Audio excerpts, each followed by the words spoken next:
Hello, friends. Welcome to episode 310 of the Grip Strip podcast, a tradition unlike any other, the GSP. My name is Philip Matthew from the Matthew cabin here, doing my usual hosting of the show in a more subtle tone, and at the at the Hafine Nest is the iRacing Indy 500 champion, computer genius, a gentleman and a scholar. His name is Josh Hafine. What's going on, brother? So definitely a great time, a great tradition here as we prepare for Masters Week here on the GSP. But yeah, a great Easter Sunday, of course, for me and everybody else, hopefully. But yes, it was definitely a time this past weekend with trucks and Xfinity back at Rockingham Speedway. Yeah, there was racing at the Rock. There was Cleetus McFarland spinning out a lot. Squirrel actually not doing terrible in the second ARCA race. We'll get into the NASCAR events there. We'll do a little preview of the Masters. We will talk about Ken Roczen getting 2 consecutive wins in Supercross as they go into Nashville, and now it's a 3-way battle for the championship. Super Formula was at Motegi last week. We'll talk about Rally Croatia, Supercars at Taupo, Super 440, and then the Winter Nationals at Pomona that are now in the spring. That have been in the spring the last few years. I don't know why they still call it the Winter Nationals. We will make our picks for the tripleheader at Bristol, which will definitely have no ratings because of the Masters.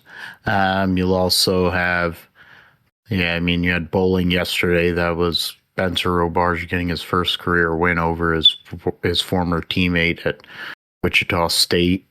And Ryan Barnes, Packy finishing third there, and EJ Tackett losing to a 290 game in the first game to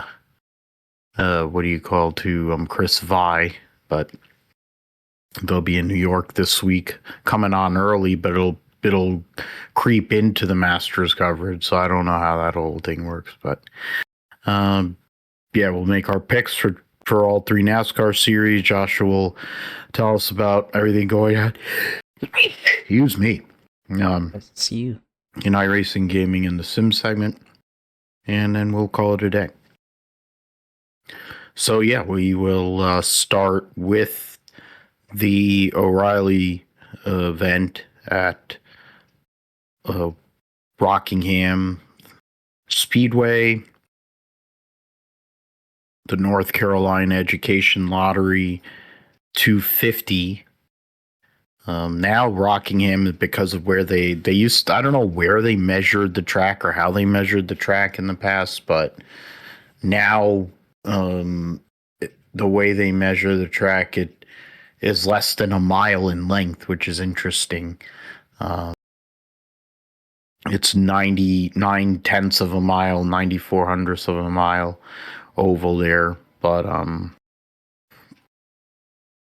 not really a whole heck of a lot of action outside of Cleetus McFarland, seemingly.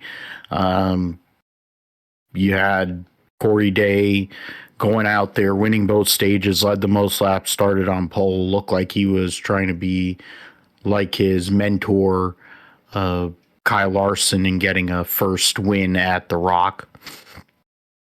Larson, I think his first truck series win he ever had was at the Rock back in 2012 or 13, something like that.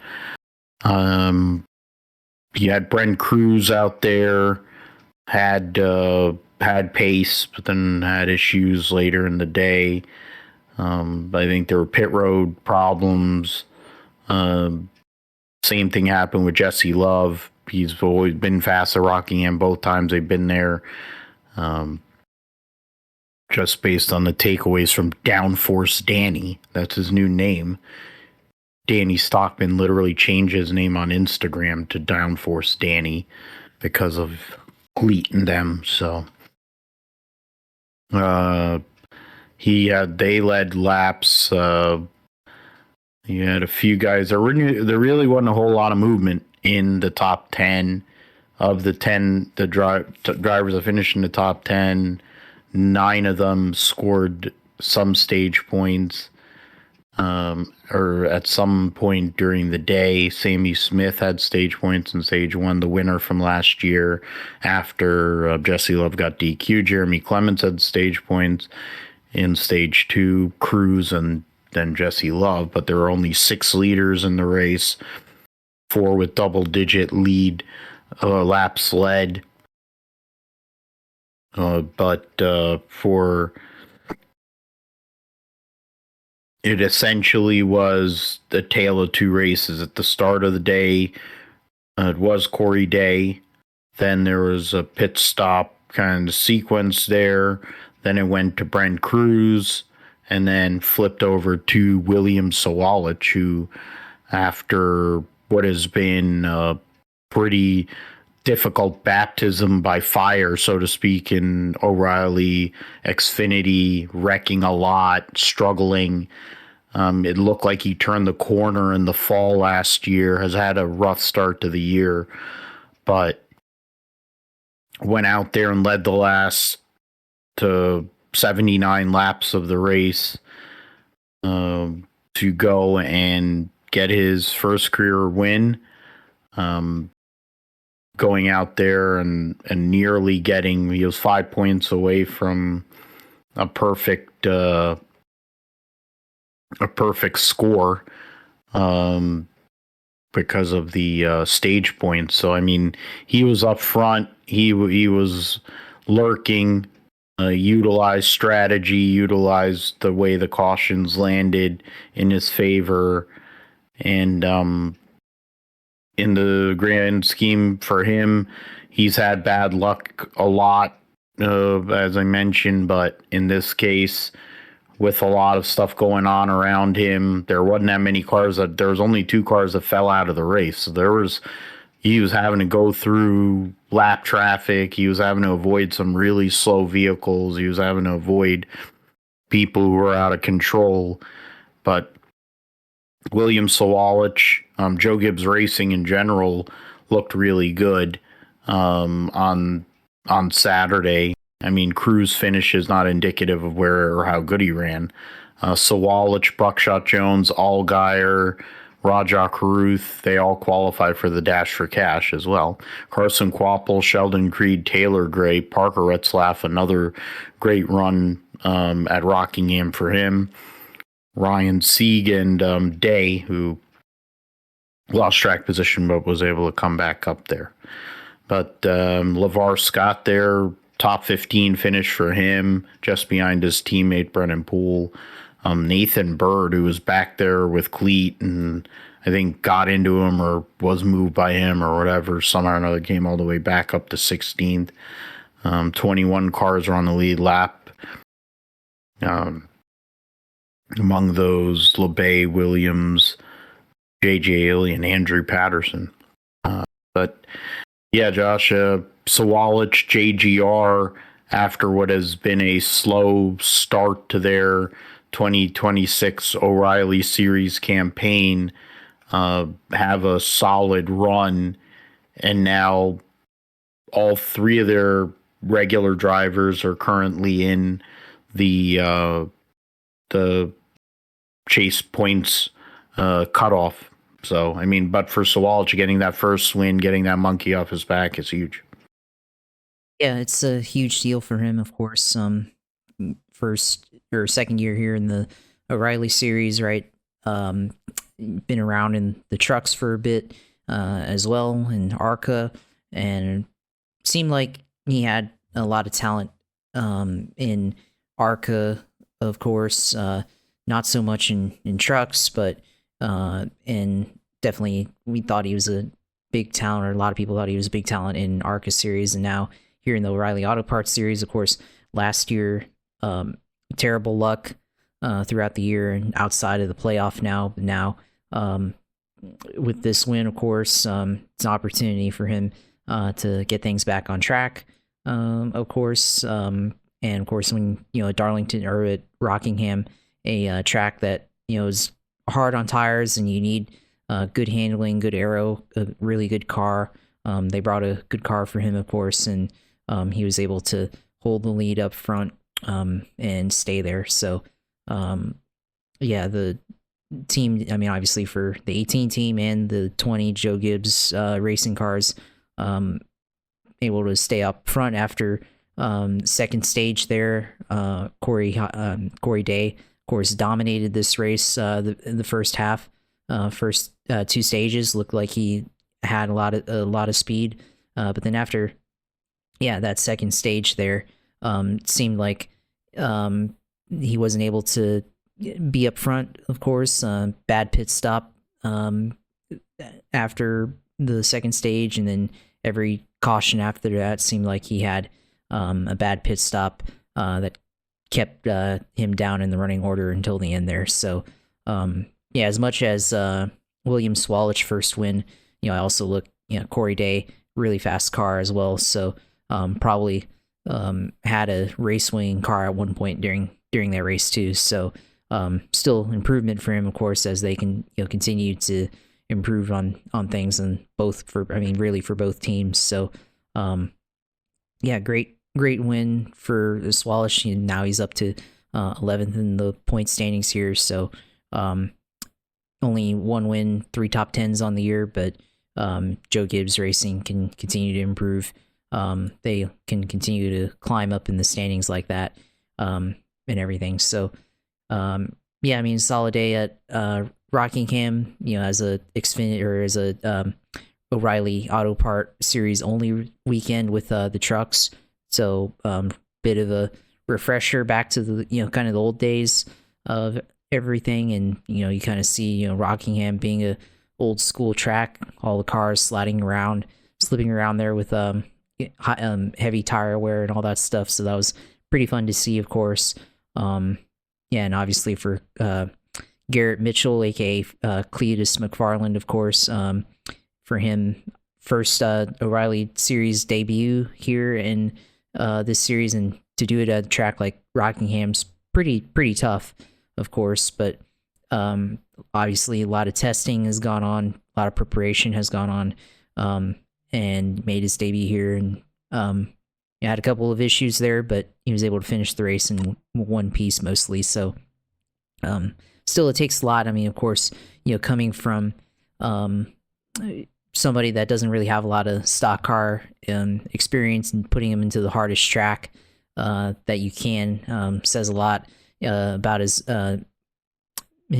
ability to do things. And it, a lot of people will say, well, oh, it's just some YouTuber guy. And I'm like, well, yeah, he's a YouTuber, but he has experience with cars and has some level of car control. So whether or not he can really, drive it on the edge like, some of these guys can, that still remains to be seen. But he's able to at least get the experience and continue to get the reps to potentially improve here and have the opportunity for this. So we'll see, if they can get him onto another track like this to be able to improve, more than just racing at Daytona and Talladega. But certainly shows how hard it really is, considering what all went on for Cleetus there. So it was overall, throwback week, kind of a throwback weekend in a sense of the way that racing is at Rockingham, of course. And then at the end you saw Raja Karuth with his 3 wide pass on the bottom towards the last lap to get the final dash for cash spot. And you can see what he can do in a Junior Motorsports car as well. So lots of really good racing, of course, throughout this weekend at Rockingham, just with how things played out. So yeah, it was definitely. I mean, had most of it on, but yeah, it was definitely I'll say interesting, at least for me to see how things played out. And yeah, definitely for Cleetus, yeah, it helps with the ratings and stuff. And but certainly it was interesting getting to see him race throughout the day. Yeah, I mean, and then he put out a ton of content. He had over an hour video, just, recapping for him and Squirrel. Then he had the podcast he did this morning as well. So, I mean, that's like nearly 2 hours of content right there. Current situation, I was able to go and watch both of those. And it's not like they're really trying all that hard in terms of that, but in the grand scheme for him, it was a night and day, no pun intended, from what he was doing earlier in the morning in the ARCA car compared to being in the Oreilly car. And he was running in the tail of the field there with guys like former guests of the show, Dawson Cram, that Lothian, Garrett Smithley, Joey Gase. These guys that are in the smallest teams, own the smallest teams, or in the smallest car, or like the least amount of like business, like have the money, resources, and he's in an RCR car, and granted lacks experience, and he's sitting there struggling and being numerous half spins, got moved by Starpoli, cut down on the 42 at one point, I think, unintentionally.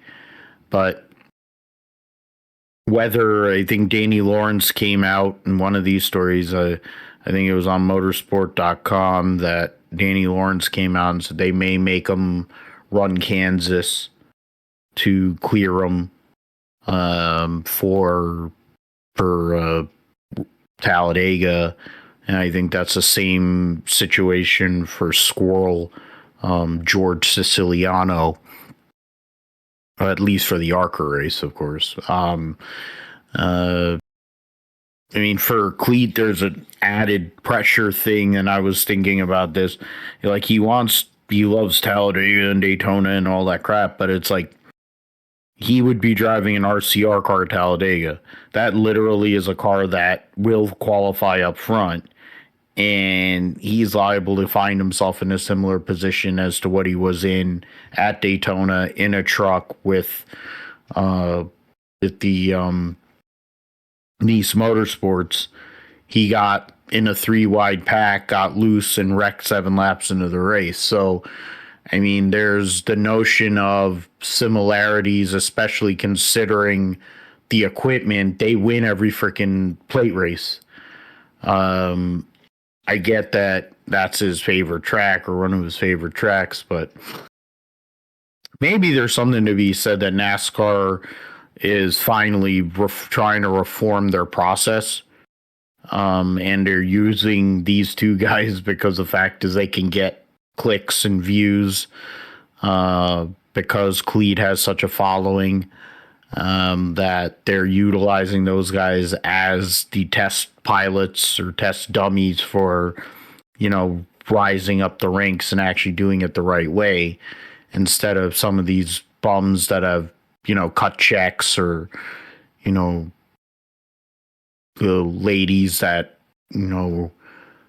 sword swallow their way to that, so we'll see what happens, though. In terms of Sawalich, as you said, Josh, I mean, for him to get that job done, finally get over that hump, and then for the Gibbs team, which has struggled this year, JRM has definitely been at the forefront.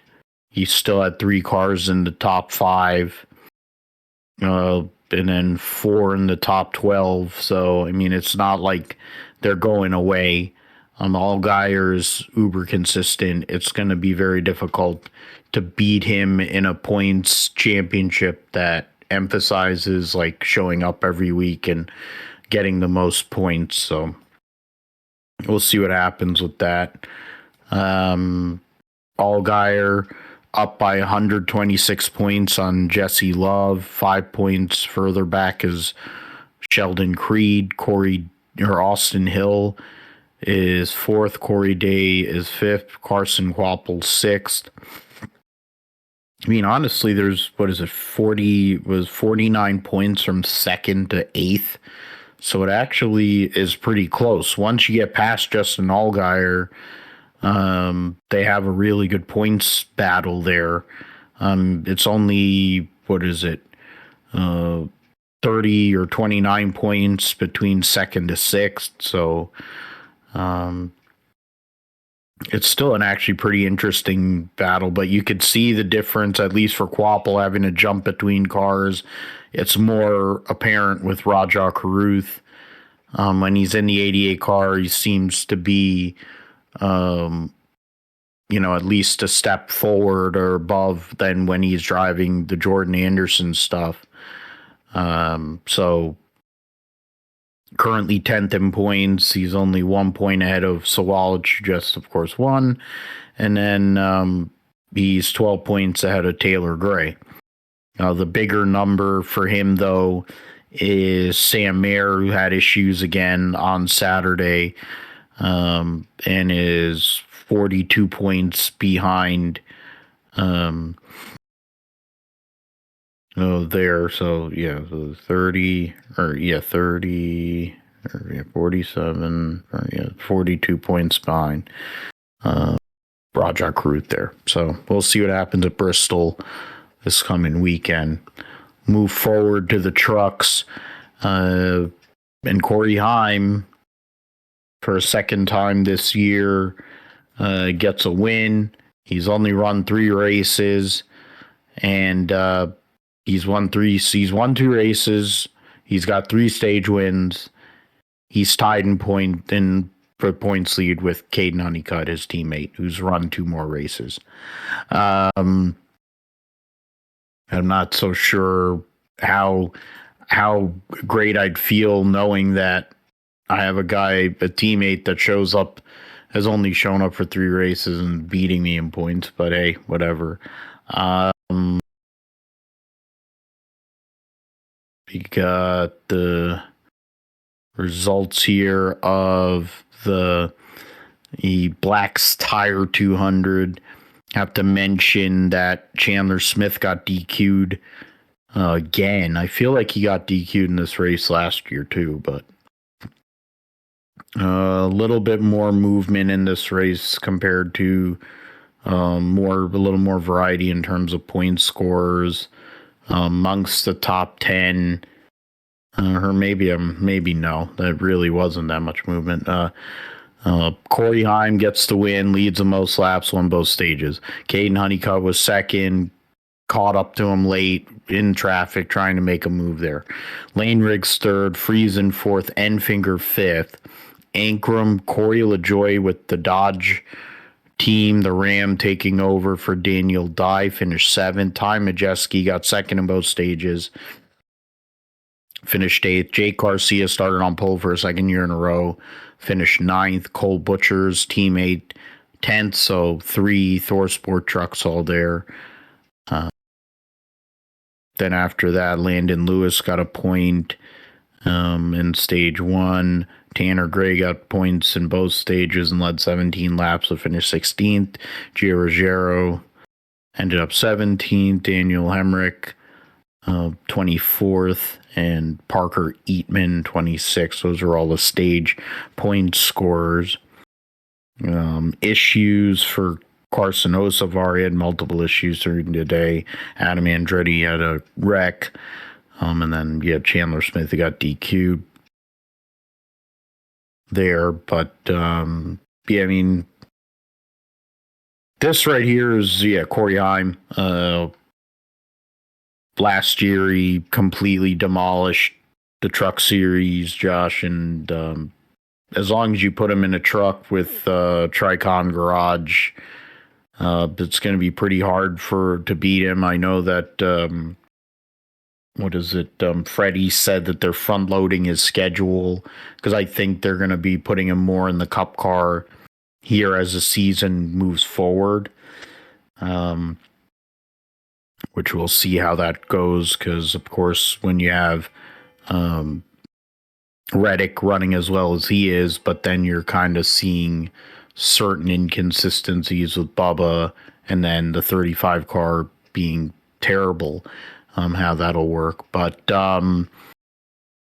in this truck, Caden Honeycutt probably could have 2 wins right now, but his teammate and defending series champion, the guy who used to drive that truck, has won those. But I think for Honeycutt, I mean, you can take it 2 ways. Corey Heim is that damn good, but I think it also speaks to the fact that Caden Honeycutt is going to be very hard to beat once you remove Corey Heim and like Carson Hocevar and those guys out of the equation, because that team seems to be hitting on all cylinders as well.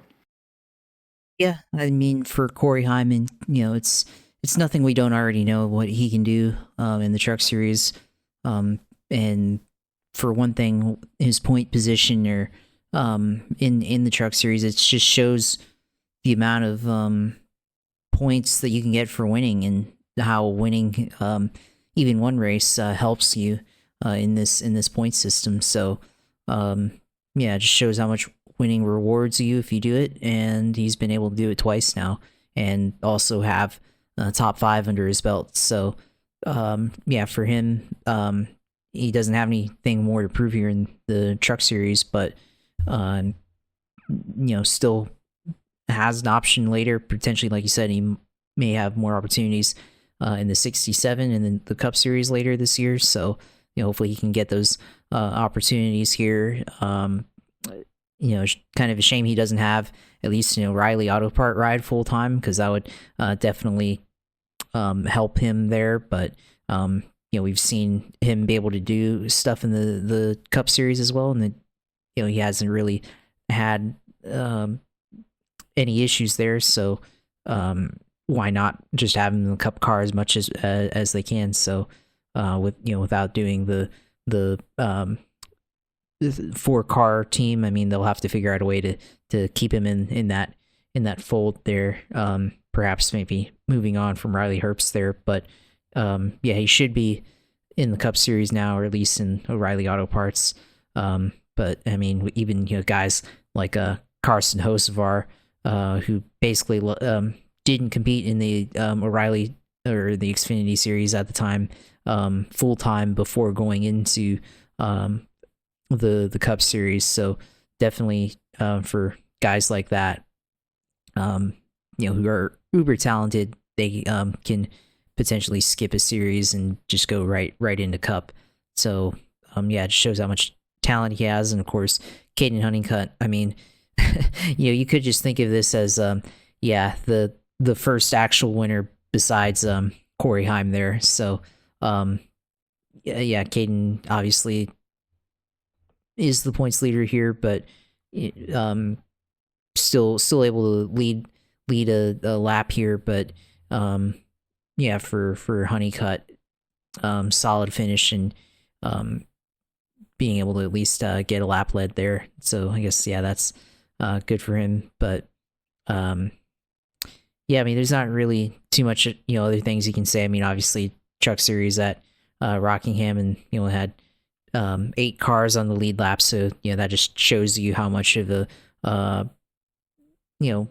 spanking the Corey Heim was able to put on the field here. So just what he was able to do, thoroughly dominate the field like he usually does when he races in the Truck Series, but especially at a place like Rockingham for sure, and everything. So yeah, it was definitely for the Truck Series, I mean, definitely a day where we saw what Corey Heim could do once again. Yeah, that's something that, I mean, I heard somebody call Tog on NASCAR radio being all worried about Toyota losing Corey Heim. And like you mentioned, I mean, I think the reality of the world is they're going to probably put him in that 35 car. They might renumber it to 67. I don't know, but I feel like that's the move. You also have Tricon, or not Tricon. The Legacy is going to have a third car, even though they're not really that good. They're going to have a third car next year because they got a charter from the Rick Ware or whatever. So the notion is there might be a couple options there. And then, I know Keebler Gibbs and that whole thing, we talked about it with the way that they've kind of moved. I feel like they've moved resources over to the 54, put an extra emphasis on that car compared to where it has been. Or I don't know, maybe decided to actually take it serious finally instead of being a complete douche. But, like if they want to find somebody that could replace Denny Hamlin, minus the fact that Keebler Gibbs and him may not get along, I mean, that's the guy. But I guess Denny is like, well, if you're not going to hire him, I'm going to hire him and keep him in my fold, and I'm going to have him and Tyler Reddick, and I can guarantee myself championship opportunities. And I also have one of the most popular drivers, most polarizing drivers, whatever, and Darrell Walsh Jr. too. So there's that. Of course, MJ wants winners, and that's what he's trying to do there. But yeah, I mean, for Caden Honeycutt, I think it's a matter of time once, things kind of flesh out here. Points battle is somewhat compelling, actually. Chandler Smith getting DQ'd is not good for him, losing his points lead for the first time all year. But one Daytona has been up front. The front row team is fast. Him and Lane Riggs are not going away easy. Honeycutt is there. Ty Majeski, Gio Ruggiero has had some struggles. Eckes and the McAnally team has taken a step back this year, seemingly.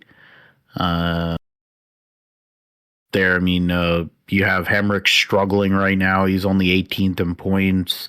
He's behind two rookies right now. You got Enfinger right now is outside of the top 10. Justin Haley actually is right now. So Heim, Honeycutt tied for points lead. Lane Riggs 11 points back. Chandler Smith is 17 points back in fourth. Majeski fifth. Ruggiero, Eckes, Rhodes, who had a terrible day on Friday. Friesen, Haley, the only one of the colleague trucks that are in there. Butterbean is in 17th in points right now. Based on the cutoff, 14 and 7, 21 points back. And then Hemrick is further is 23 points back. So that's really the extent of it. I mean, after that, you're getting into the weeds with like Chris Wrong, Muniz, Minnie Tyrell, Dawson Sutton, Spencer Boyd, who actually has run every race.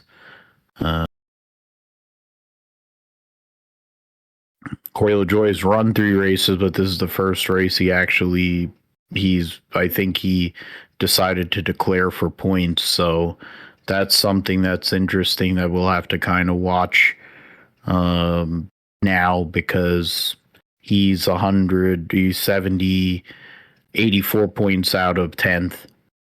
So, I mean, it's not like the Rams have shown a lot of pace, but, crazy things have happened. The win and in scenario makes it harder. Without having that, makes it harder to get in. But, what was it when Ross Chastain went and switched points in the middle of the year and was able to, come around it and somehow or another get all the way to the Final Four in the trucks with Nice. Is that like 2019 or 2018? Yeah, something like, that was before he got his his opportunity there. I think it was with once that was pre-Larson going and trying to cancel himself, and then somehow or another getting an upgrade in his career. But so we'll see what happens with that. They'll be racing at Bristol as well this Friday. Okay, so let's move on to the Masters. Rory McIlroy last year became the sixth player ever to win the Grand Slam in his 11th attempt. Tried everything in his power to make people have heart attacks. He hit an absolutely unfathomable wedge shot on 13 into the water. Made 4 double bogeys during the week, most double bogeys ever. 5, like, it's insane amount of doubles, and still win the event. Missed a putt on 18 in regulation to win it outright. Had to beat his good friend and European Ryder Cup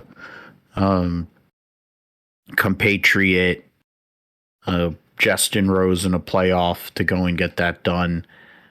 But for Rory McIlroy, tomorrow he'll be hosting the Champions Dinner. And for the rest of his life, he will be a Masters champion. So there is that. In terms of the field, first time since 1993 or 4 that, look at Wolfson. Michigan leading at halftime of the national championship game here. So it is a 90th Masters. This year is our 7th year of the GSP. So tradition, amateur tradition. They're showing all the stuff with the amateurs, renovating the patch, players. I'm just going to go look through the so we got trying to look for past champions not playing. These early guys are still 6, 12, 17. Of course, these are all the living past champions that are. Fuzzy Zeller passed away last December, so be first Masters without him since 1978. A lot of firsts in that, no Phil Mickelson this year, no Tiger because he can't drive a car.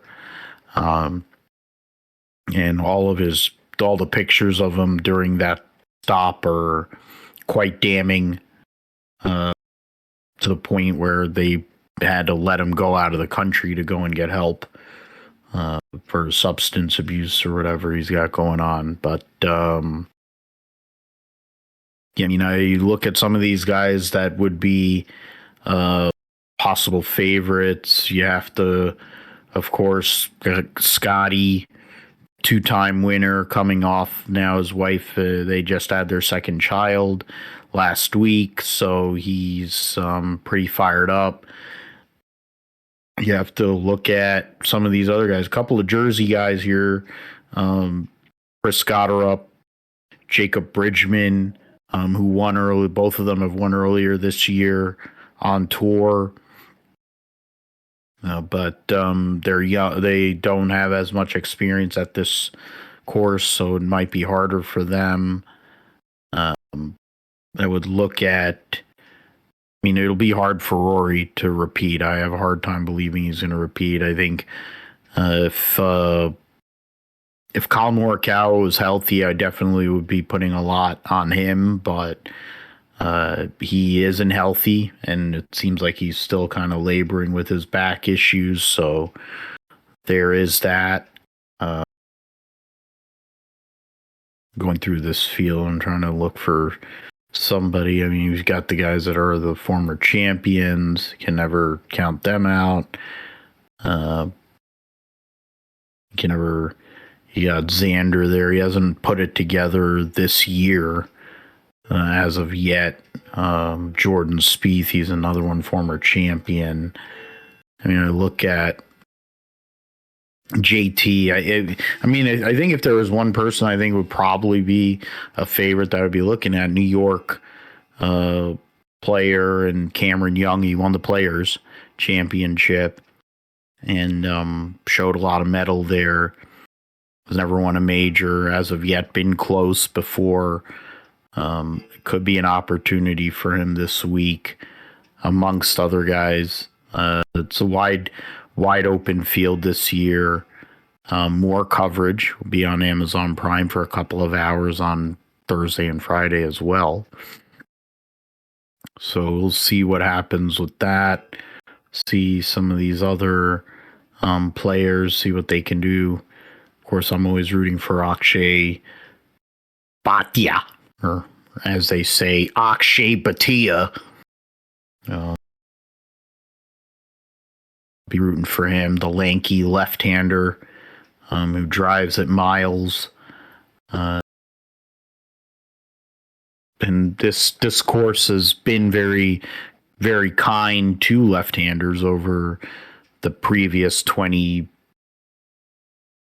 years, I would say, 26 years, maybe more. But really starting with Mike Weir in 2003, then Phil 3 times, Bubba Watson twice.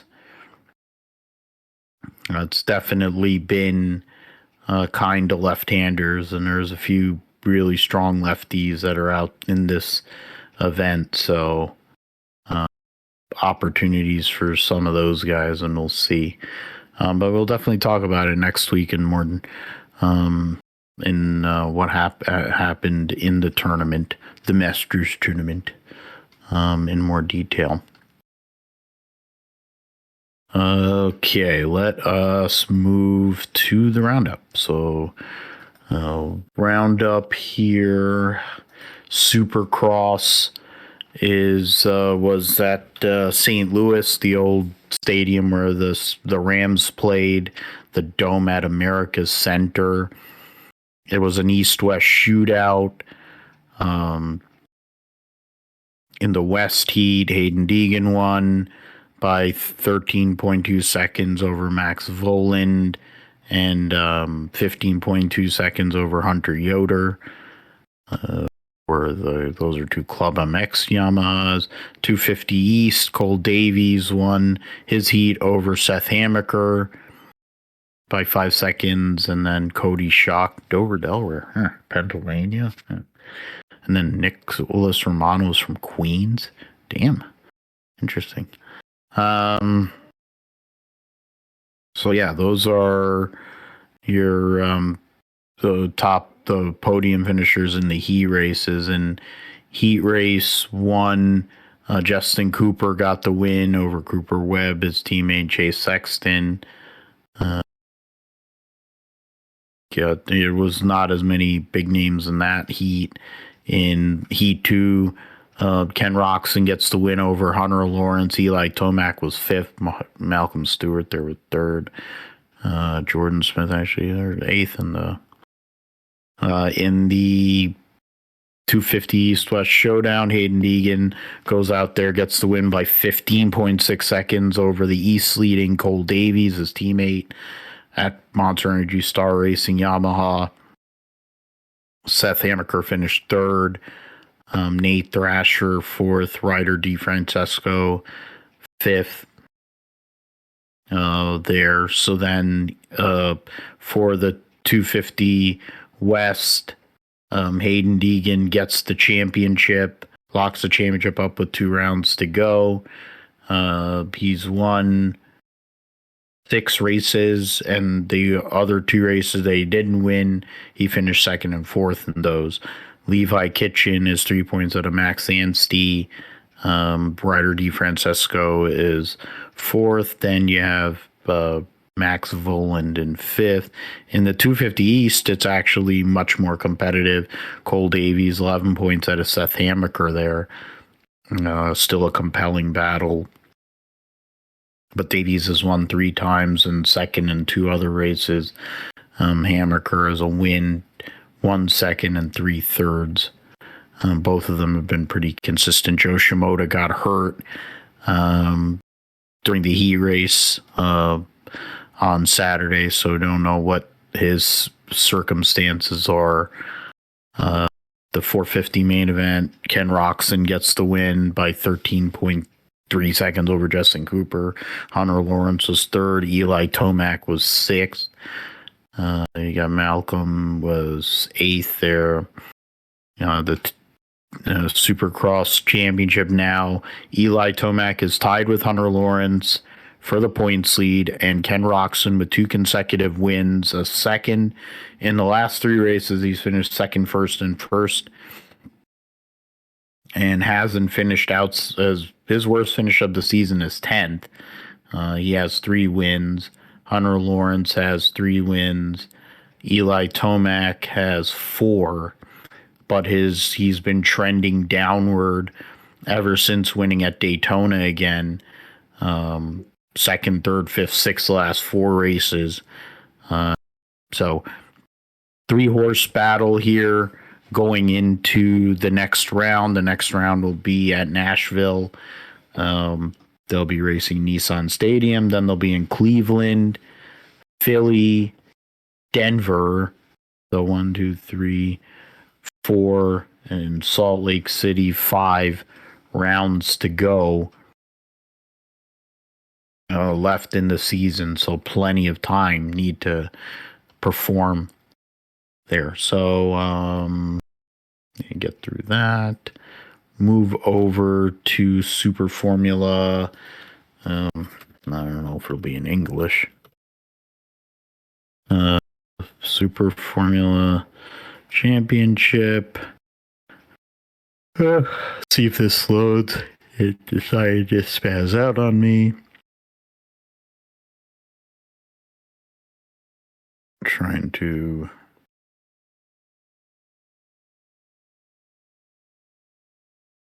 that's not what I wanted. I wanted Super Formula Championship, though. That's not what I wanted.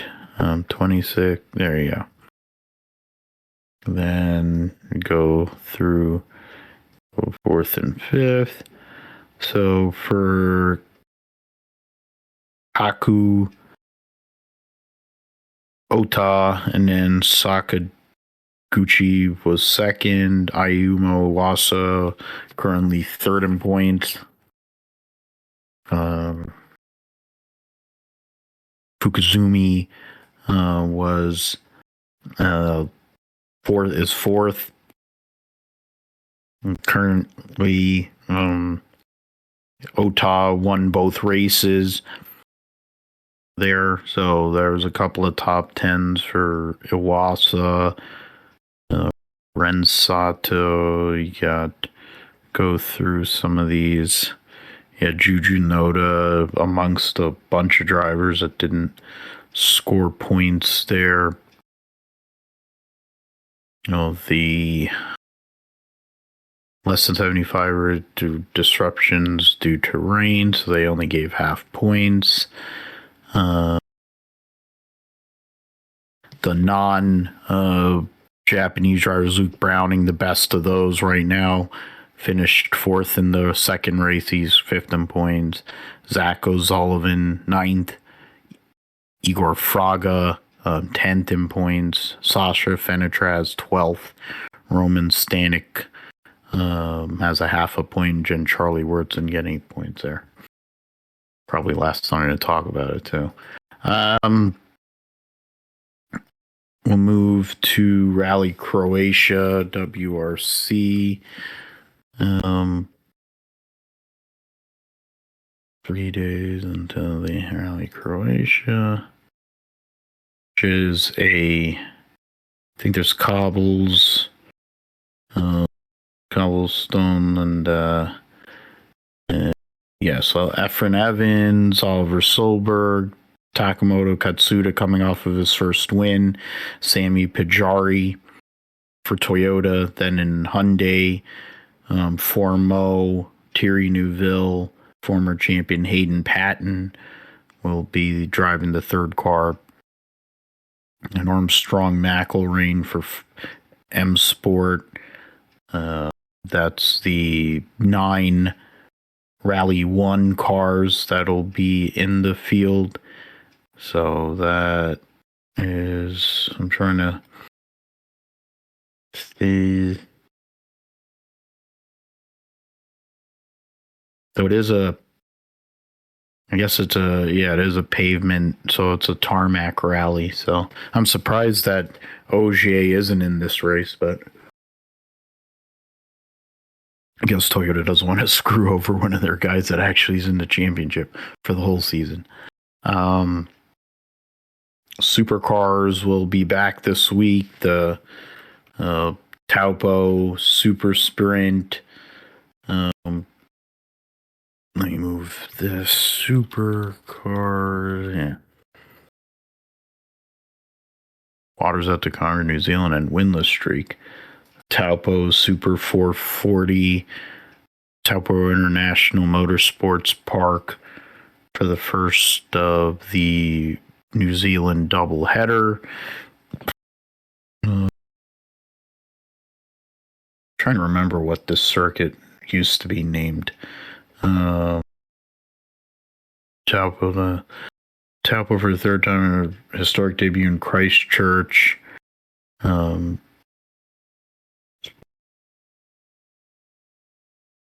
They renamed all of these dang circuits, and it's like I forget what. Google.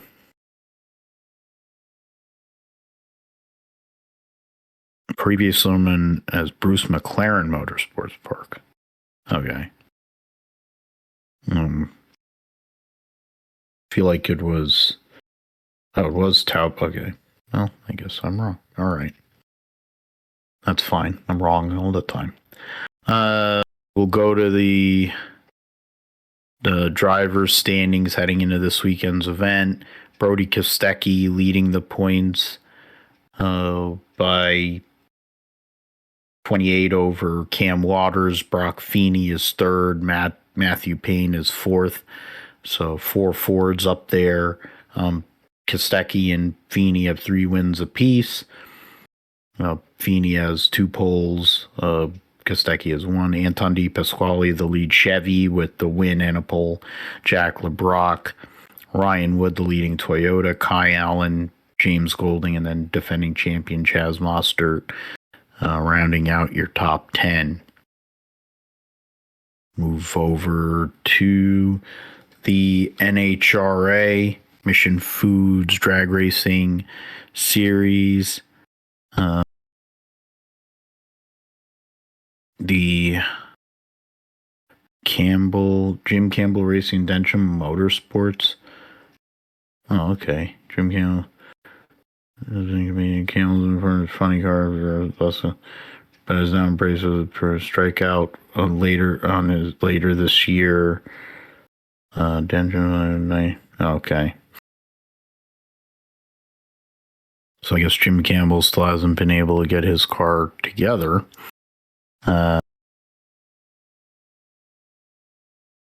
For the season, went in and out. National, meet your favorite drivers. Saturday, 12:30, then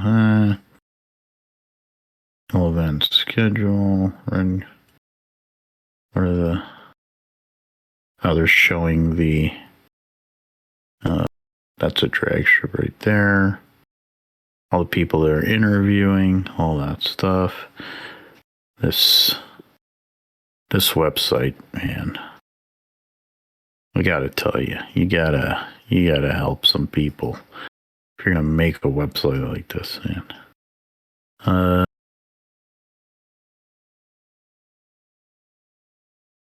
There you go, competitors. So no pro stock motorcycles this weekend. It'll be top alcohol drags or funny car. None of the other special classes. Pro Stock will have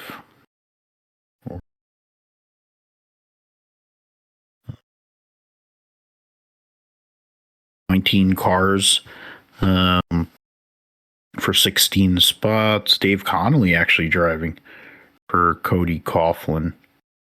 Interesting. Chris Vang, never heard of him. Stephen Bell, Joey Girls, Derek Kramer, just a bunch of Chevys. They should just call it Pro Chevy because that's literally what it is. In funny car, 2, 3, 4, 5, 6, 7, 8, 9, 10, 12, 13, 14, 15, 16, 18 for 16.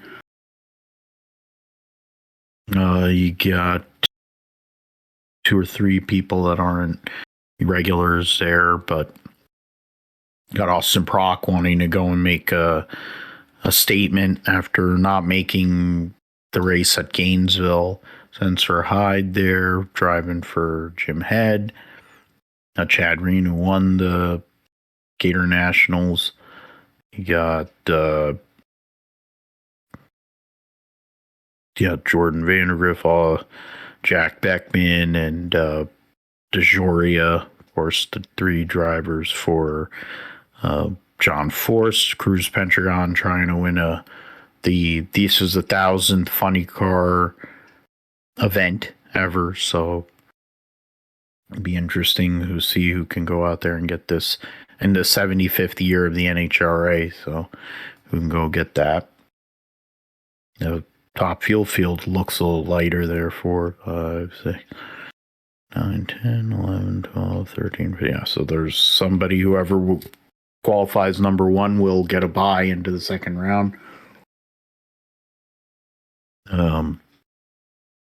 You got Matty Gordon, Will Smith driving the Bluebird Turf, Redline Oil car, Cameron Foray. Then you have Ron August Jr., whoever that is. And so, yeah, the points standings. Doug Coletta in top fuel has a 2-point lead over Josh Hart, 6-point lead on Sean Langdon. Leah Pruitt is 4th, 18 points behind Matty Gordon, 24 points back. Rounding out the top 5, Tony Stewart 6th, 1 point ahead of Antron Brown, Tony Schumacher, Billy Torrance, Sean Reed there. So only 2 races in.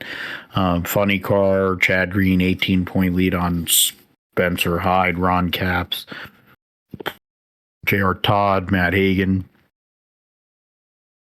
Then you have DeJoria, Vandergriff, Lee, Wilkerson, Beckman. Then in Pro Stock, Dallas Glenn, 35-point lead on Matt Hartford, Cody Coughlin, Greg Anderson, Eric Anders, Greg Stanfield, Matt Latino, Jed Coughlin Jr., Aaron Stanfield, and then Greg Anderson's on Cody currently in the 10th spot. And all right. So let us move forward into the triple header, Bristol this weekend. We'll start with the Craftsman Truck Series Tennessee Army National Guard 250 at Bristol on Friday night. 37 for 36. So 1 truck will go home. You have Corey Heim again in the 1 for Tricon. Luke Baldwin will be driving for Rayum in the 2. And Richard driving in the 4 for Nice. They don't have anybody listed in the 5 as of now. Kyle Busch, who's won like 19,000 races at Bristol, will be driving in the Spire number 7. Corey LaJoy is mentioned, of course, took over the 10 for Colleague, so he'll be there the rest of the year. Trying to see who else there. I don't have anybody listed in the 22. Carson Ferguson's going to be running the 25 for Colleague. Of course, he finished runner-up to Mini Tyrell in the race for the seat, so he'll get his opportunity this weekend in the free agent truck. Got Ross Chastain will be in this race in the 45 for Nice.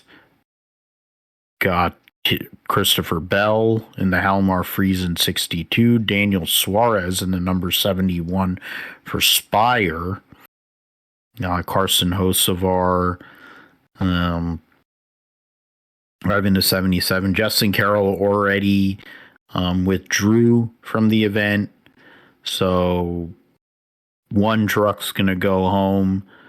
I would think like Caleb Costner or somebody that's kind of buried in points, owner's points. Suarez doesn't have any points with that truck, so it would be interesting if something happened. He'd go home actually. And Rayum trucks maybe, but okay, so let us see here. Last week, Josh went first, so we'll go. All right, I'll go first here. So, Craftsman trucks at Rockingham or at Bristol. Oh, we picked 1 and 2 last week. You were closer on the Oreilly series. Let's see. So, Phil is going to go Corey Heim to win, and I'm going to go Corey LaJoy as a wild card for me because of his experience and Thor Sports experience. How about you, man? Yeah, I'll go with Kyle Busch to win, and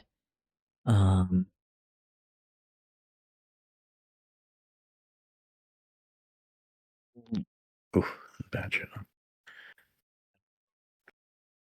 it's a good guy to pick here as a wild card. I mean, Luke Baldwin. Wow. Okay. That is wild. That is basically what the algorithm was named after, was basically picking. I mean, it's true. I mean, after you get past, I mean, you have to look at the points, to be fair. I'm curious now. This is only second start, right? Yeah, it's only, I mean, it's not, he's definitely eligible. I'm not saying that. That's not the issue. I'm just trying to figure out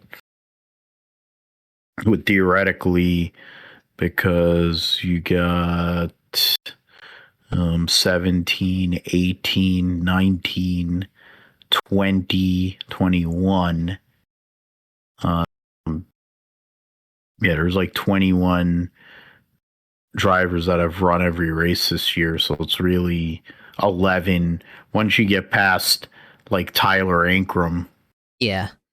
In theory you could actually, you have some good choices here. I will change it. Yeah, I was not looking at the standings here and everything. You really have some good options, I think. Yeah, I'm gonna go with Butterbean with Brennan Queen. Yeah. All right, we're both supporting Mopar here this week. And Brendan Butterbean. Bean Queen. All right, we'll see. I do think it will be Cup. I think we're both leaning on Cup heavy domination, and whether it's Corey Heim or Kyle Busch, I think one of those two guys, it probably comes down to one of those two, but there's definitely a lot of solid drivers here, you know, with Richard Stenhouse, with Richard, I'm calling him by both of his names, Chastain, Bell, Hocevar, and Suarez also being in this, so it could be a Cup benefit. Let's just say that. the Oreilly Auto Parts Series, the Suburban Propane 300.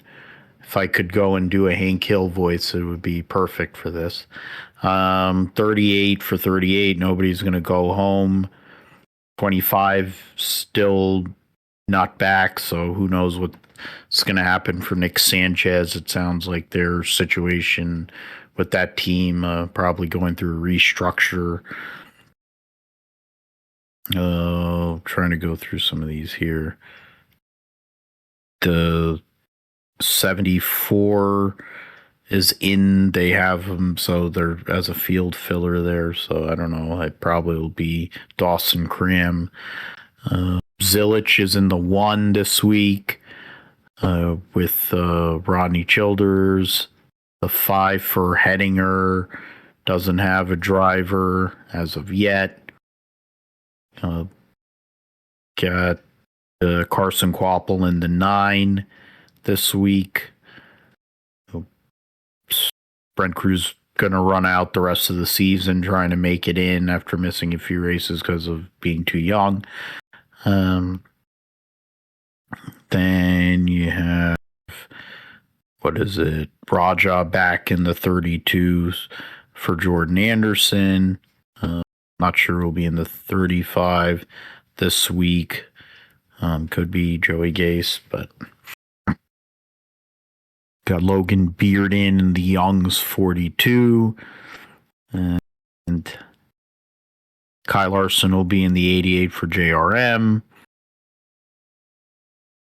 Agio in the 91. Yeah, so that's that. So Josh, you get first dibs here on the Oreilly series. Yeah, Kyle Larson. This is the race last year where he said he wanted to dominate the field and whenever he competes in Xfinity. So yeah, we'll pick him again here in this race. And then wild card, we'll go with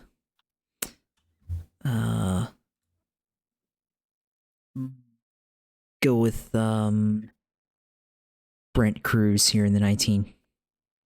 That's a good hedge. Really good hedge.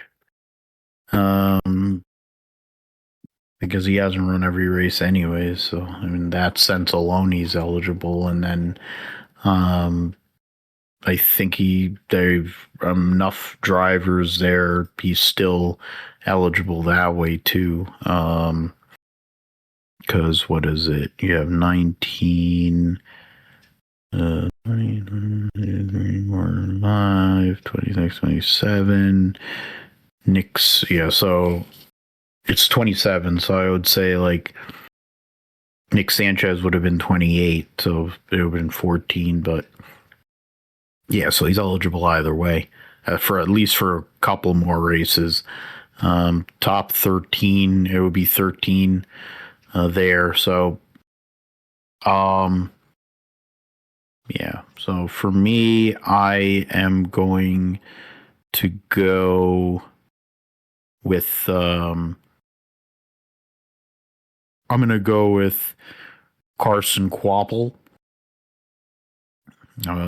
Would be interesting that he wins in the 9, not the 1, but I'm going to go Carson Quapple to get a first win here. And my wild card selection will be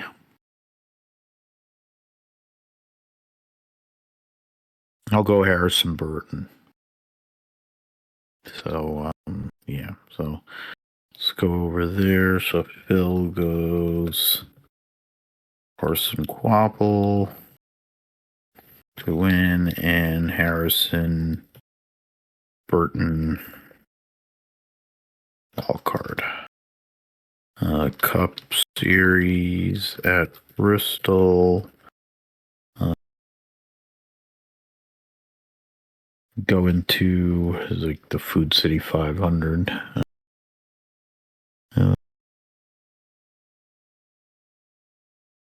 Yeah, the Food City 500 at Bristol. Be on Sunday afternoon, returning after the Easter break. Looks like 30. Okay, so Chad Fincham, Garage 66, so Carl Long's team showing up this week. Otherwise, the usual suspects here. Curious now. Might as well run it. I'm going to have to use it anyways for Mike Sanders' game later this week, but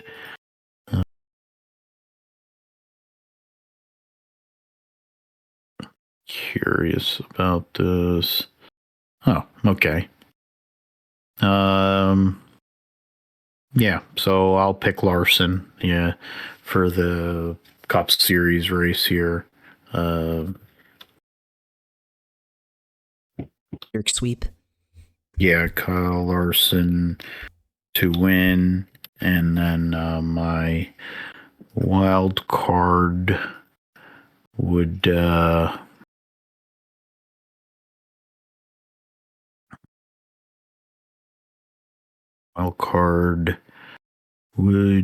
be, because we have 35 drivers, so 18.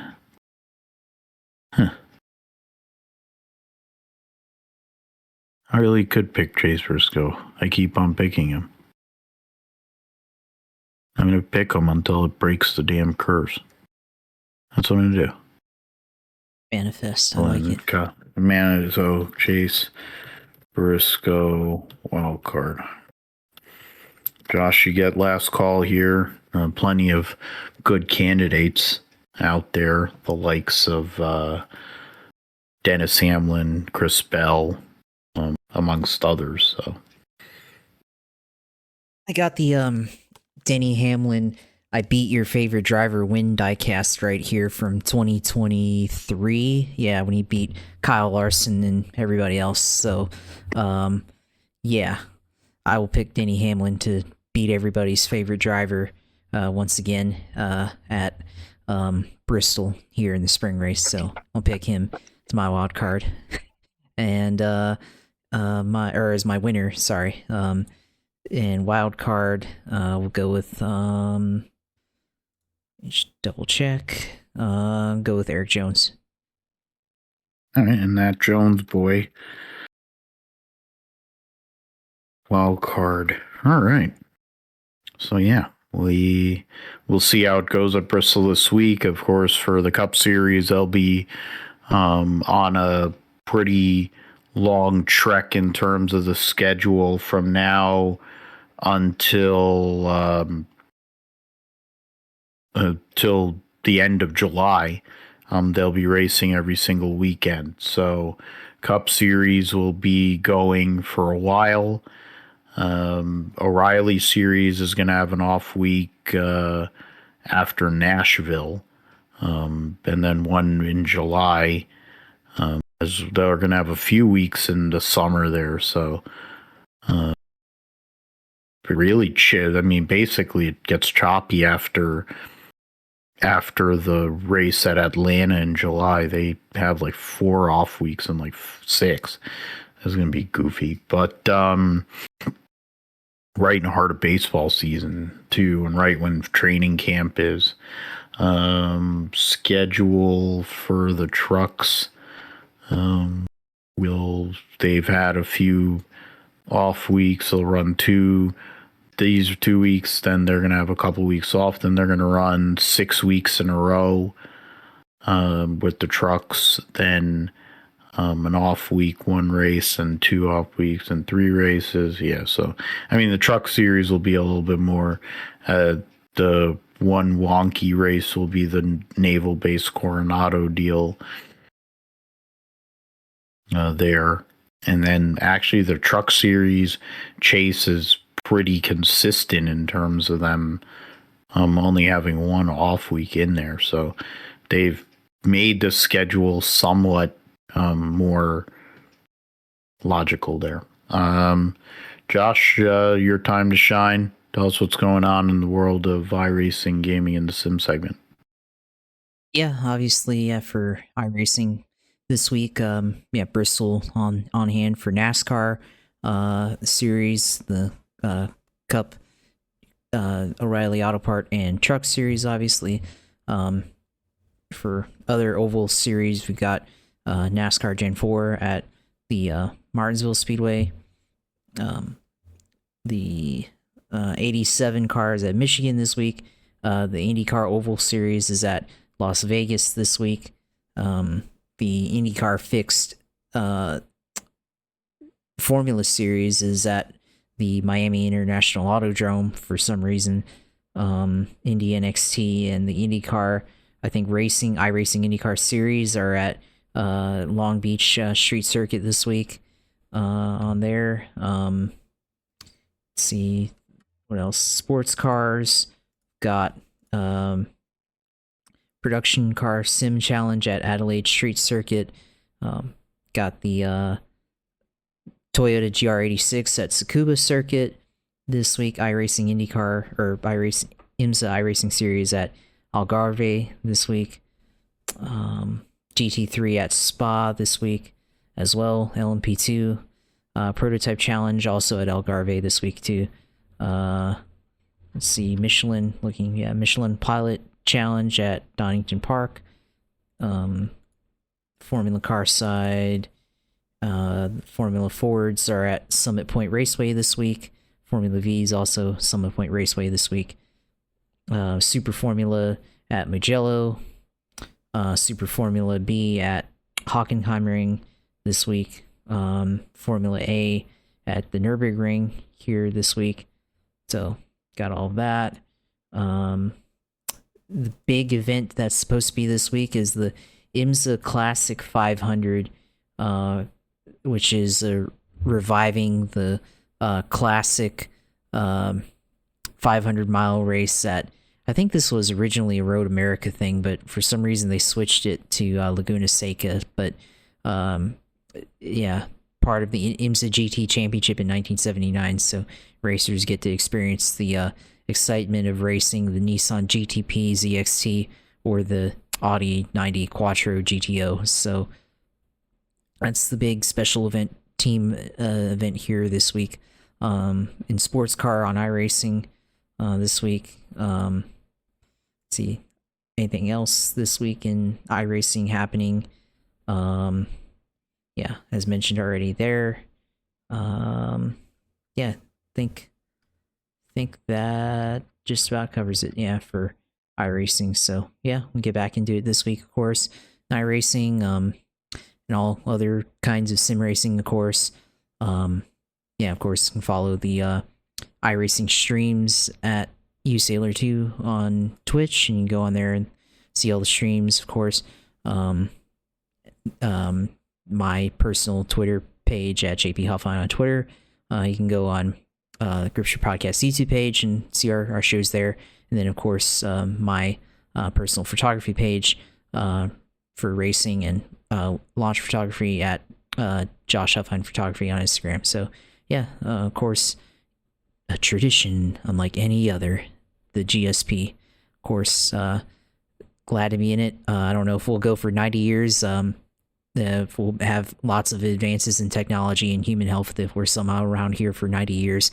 But certainly currently right now, a tradition here, just like the Masters. Tradition may not be as great as the Masters. The concessions and the garden gnomes and all the other stuff that they have and all the other horny things that people feel like they have to buy and all the great food they have there. That's really why, as much as anything, I'd probably want to go. If I could go there, I'd eat everything on the menu. And then I'd have like a second trimester baby and pass out in like a chair somewhere, and they'd probably make me look like John Daly or some crap. But yeah, it's a tradition that we've had for 7 years and hope to keep it going for as long as we can here doing the Grip Strip podcast, both Josh and I. So, yeah, of course, the Grip Strip podcast YouTube page, as he mentioned, Josh, also GSP 1428. You can find me on Insta, PGM GSP 28. Find the Gripster podcast on philipgmatthew.com, podbean.com, Twitter, pgmatthew28, barely on it anymore.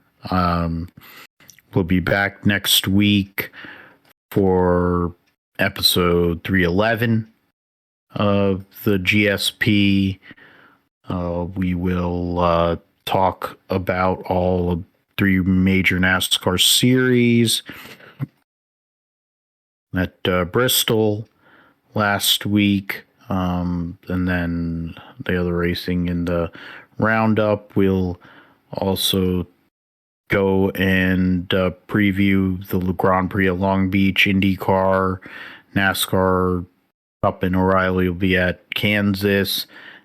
The WEC series will start at Imola, and then the supercars will be at Christchurch, the New Zealand doubleheader, Assen for World Superbike. So decent amount of racing coming up next week. We'll talk a little bit football as well with the draft coming up soon, and everything else that comes up in the world of racing, sports, our bowling games, whatever we'll talk about here on the Gripster podcast. So for Josh, I'm Phil.